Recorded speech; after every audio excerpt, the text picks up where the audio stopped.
Hey, what's up? This is Chosen, and in this video, we are going to be talking about a Raid Shadow Legends topic around calculating your true speed. Now, I realize when I'm building infographics like this one that you see for Kyoku and certain builds that I'm trying to put together to share with you, you'll notice on the bottom, it talks about at least 358 true speed. Now, this is something that you'll see a lot of builds referencing when it comes to making sure they are fast enough or in the proper speed range. And I realized that I hadn't talked about it here on my channel and how to successfully calculate that and why it kind of changes and what goes into it and all of that. So that's what we're going to do in this video, is teach you a crucial part of calculating builds to put them together successfully. So let's get into it.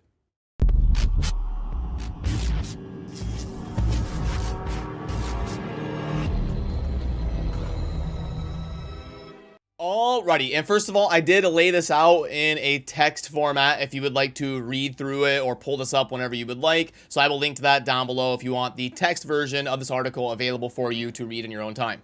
So, okay, what exactly is true speed? So you'll see here with my Kyoku build, we have got the 292 sheet speed that we call it. So there's a few different types of speed. We've got base speed, which for Kyoku is 95. We've got sheet speed, which is 292. And then there's also true speed, which isn't shown in game. You're going to have to reverse engineer, calculate that yourself. And the different things that will calculate into your true speed are things like a speed buff that will alter your speed in game. But for a build like Kyoku, we don't have to take that into consideration because we're soloing content. I'm building this for Bommel. But if you're putting together like a Demon Lord team or an unkillable composition or something, you would factor in that speed buff into changing your true speed. But for this build right here that I'm showing you in this video, it is going to be a couple different masteries and then the aura, and then I will show you how to calculate that and add it to your sheet speed to get that number to make sure your build is successful. So let's pull up the masteries and start there. There is, I believe, 3 different ones that can affect your true speed. You've got Whirlwind of Death, increased speed by 6 for each enemy killed by this champion. Stacks across each battle up to 18. So that's just a flat effect. It's not a percent that you have to calculate or anything. You would just add that 18 onto your sheet speed. And then there's also another one similar called Spirit Haste, increased speed by 8 for each dead ally, stacks up to 24. It's the same thing. It's not a percent calculation. You would just add that 24 onto your sheet speed. And then you do have the Lore of Steel right here, where if you're wearing a speed set or something, that can affect your speed, but that will be shown. If you take the Lore of Steel, that will be shown on your sheet speed, so you don't really need to calculate for that one.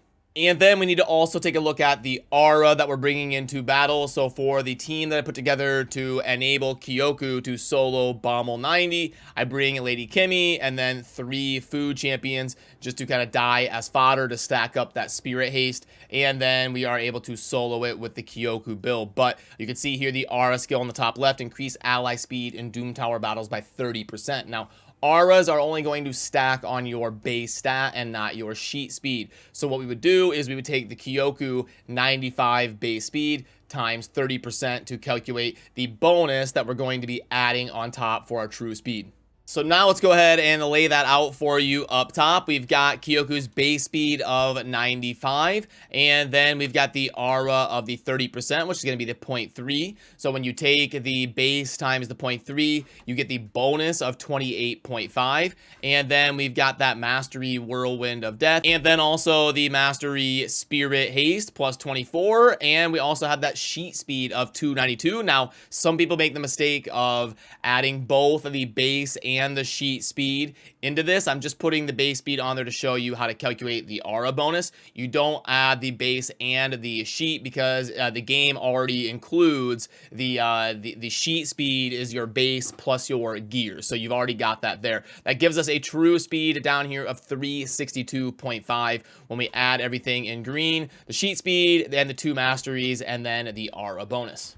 So that means when you see a build like we're showing over here on the right with the 358 true speed, we calculated it as a 362.5. So my Kyoku build here would be set up for success.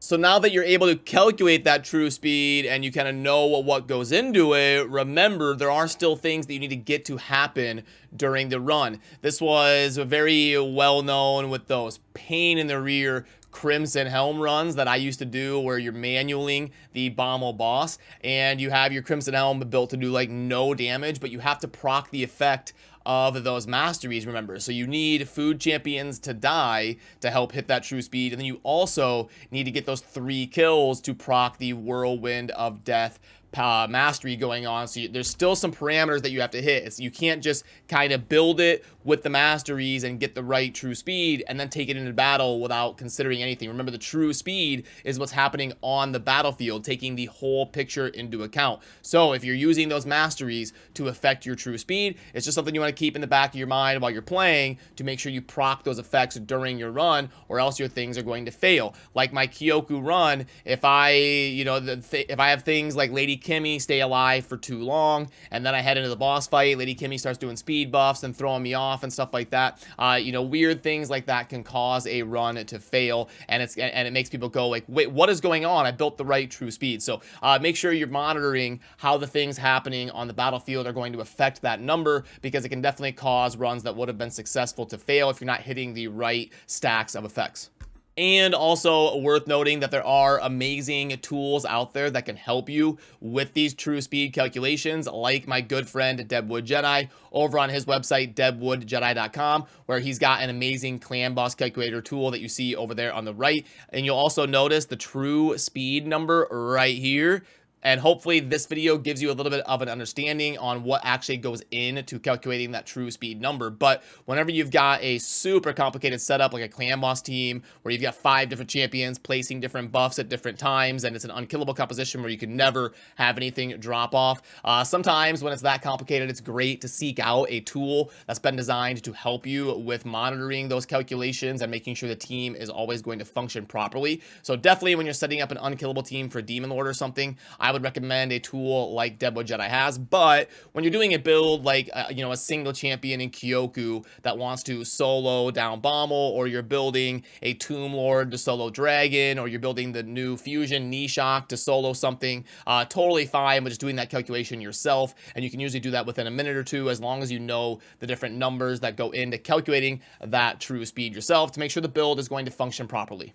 And if I fast forward to showing you the build in game, don't worry, I'm going to do a dedicated video on this very soon, probably tomorrow or something, but now you'll be able to see that when I hit the proper threshold with the true speed that I need for this build to work, now we have got the Kyoku working in tandem and functioning properly because I hit that true speed threshold that I needed to hit. So hopefully this gives you a little bit of clarification on what true speed is and how to calculate it successfully, because it's very important once you get to a point in Raid where you're trying to optimize very specific strategies, where you have to hit very specific windows on stat requirements. And remember, down below, I do have the text version if you would like to pull it up. I've got it linked down there for you. So that'll do it for me on this one. Remember to subscribe on your way out if you enjoy daily Raid Shadow Legends content. Thanks for watching. I'll see you soon in the next video.